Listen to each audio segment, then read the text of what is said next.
Good morning students. Welcome to online classes provided by MDN Public School Kalayat. First of all आप सभी को विद्यार्थियों को सूचित किया जाता है कि आपकी ऑनलाइन एग्ज़ाम शुरू होंगे, जिसमें 20 मार्क्स का एग्ज़ाम भी रहेगा। आज हमारे स्कूल के प्रबंधक समिति के चेयरमैन डॉक्टर विजय कांसल जी के साथ एक मीटिंग हुई थी ऑनलाइन सभी अध्यापकों की, तो उसमें भी एक निर्णय लिया गया है। तो आप सभी विद्यार्थी भी ध्यान दें, उसमें ऑब्जेक्टिव क्वेश्चन होंगे और आप उसको अच्छे से रीड भी करें और आपका रिजल्ट भी ऑन द स्पॉट मिलेगा। जैसे ही आप क्वेश्चन को सबमिट करेंगे और आपका रिजल्ट परिणाम सामने आ जाएगा ऐप पर। इसी का नाम सभी विद्यार्थी अच्छे से स्टडी भी करें और आपको जितने भी लेक्चर पढ़ाए गए हैं एक आपको लिंक भी अलग से सेंड कर दिया जाएगा कि इस लिंक के माध्यम से आपका पता लग जाएगा कि ये सिलेबस है और according to today now question lecture 8। आपको पता है 9 लेसन चला हुआ है +2 क्लास हिस्ट्री का, मुगल किंग्स है, कोर्ट्स एंड द कार्निकल्स। बहुत इंपॉर्टेंट चैप्टर में पहले बहुत बार रिपीट कर चुका हूँ इस बात को। मुगलों के शाही दरबार के बारे में आप क्या जानते हैं? जब मुगल थे, मुगलों की शब्द मंगोल से तो उसने क्या कहा कि उसके शाही दरबार के बारे में आप क्या जानते हैं? मुगल साम्राज्य का हृदय दरबार, जिसे शाही दरबार कहा गया। शाही दरबार में सबसे महत्वपूर्ण स्थल राज सिंहासन अथवा तख्त होता था। इस पर बैठकर शासक शासन के कार्यों को संचालित करता। राज सिंहासन के एक ऐसे स्तंभ का भी प्रतीक माना जाता था मानो इस पर पृथ्वी टिकी हो। राज सिंहासन के ऊपर बनी छतरी शासक की कांति चमक सूर्य की कांति से अलग करने वाली मानी जाती थी।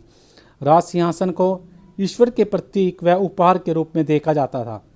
राज सिंहासन के सामने बहुत बड़ा आंगन होता था। जब राज सिंहासन उसके सामने बहुत बड़ा आंगन था जिसकी भव्यता, सजावट, कालीन, पर्दे शासक व साम्राज्य की पहचान माने जाते थे।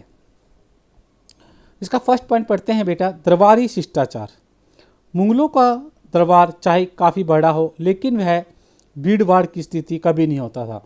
कहते हैं जो मुगल थे उनका दरबार चाहे कितना भी बड़ा हो परंतु बेटा वहाँ पर भीड़ भाड़ जैसी स्थिति नहीं थी।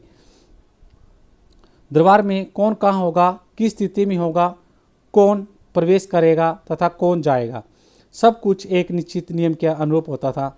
दूसरे शब्दों में हम ये कहते हैं कि दरबार में शासक की आज्ञा के बिना परिंदा भी पार नहीं कर सकता था। अर्थात हम क्या करते हैं कि जो मुगलों का दरबार था उसमें शासक की आज्ञा के बिना परिंदा भी पर नहीं मार सकता था। हम कहते हैं ना भी कई बार कॉमन सेंस से भी कह देते हैं परिंदा पर नहीं मार सकता।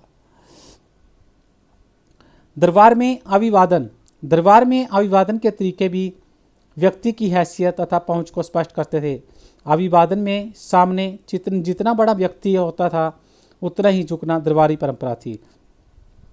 अभिवादन में क्या था बेटा, जितना लंबा व्यक्ति था और जितना बड़ा व्यक्ति था उसके सामने उतना ही झुकना दरबारी की परंपरा थी। अभिवादन का सबसे उत्तम रूप सिजदा अर्थात दंडवत लेटना था। दंडवत समझते हैं, यह केवल शासक के समक्ष ही होता था। शाहजहां के काल में 4 तस्लीम झुककर 4 बार हाथ को जमीन से माथे की ओर लाना और जमीवोसी में झुककर जमीन चूमना भी अपनाया जाते थे। अभिवादन का एक सामान्य तरीका कोर्निस भी था।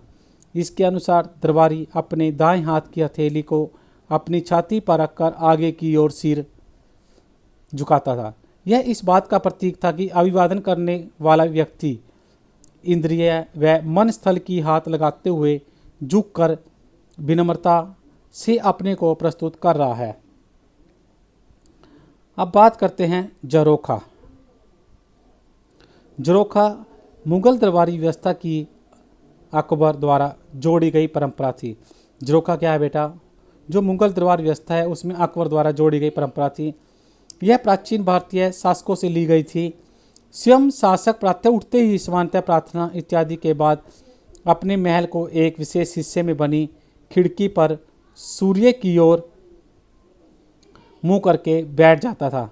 इस जगह के ठीक नीचे काफ़ी खुली जगह होती थी जिसमें सैनिक, व्यापारी, कृषक, शिल्पकार, यहाँ तक कि बीमार बच्चों के साथ औरतें भी होती थी। वे सूर्योदय से पहले वहाँ इकट्ठे हो जाते थे और शासक की झलक पाते ही ऊंची आवाज़ में बोलते थे, बादशाह सलामत, बादशाह सलामत। क्वेश्चन कई बार ऑब्जेक्टिव पूछता है कि वो ऊंची आवाज में क्या चिल्लाते थे बेटा, बादशाह सलामत वर्ड।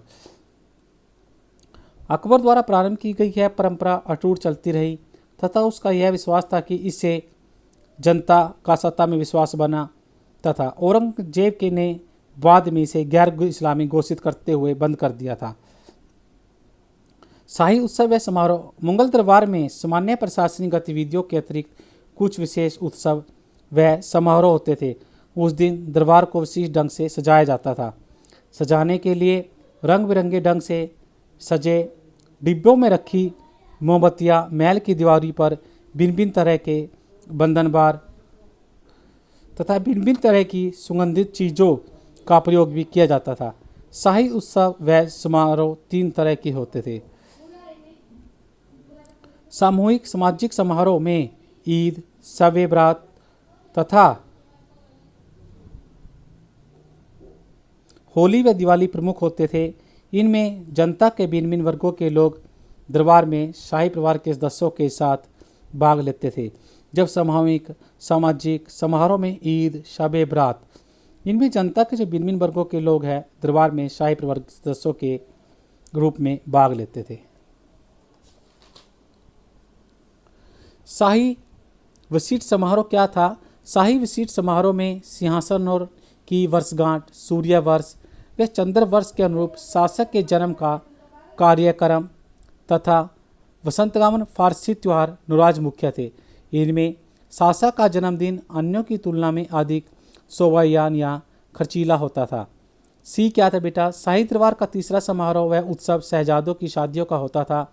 यह इतना महंगा और मनमोहक होता था, वह आकर्षक होता था कि सामान्य व्यक्ति कल्पना भी नहीं कर सकता था। Thank you, have a good day. आपका दिन शुभ हो। जैसे कि हमने पढ़ा है कि मुगलों के शाही दरबार के बारे में आप क्या जानते हैं। ये लेक्चर आपका आज 8 है बेटा, लेसन नंबर 9 है। Thank you, have a good day.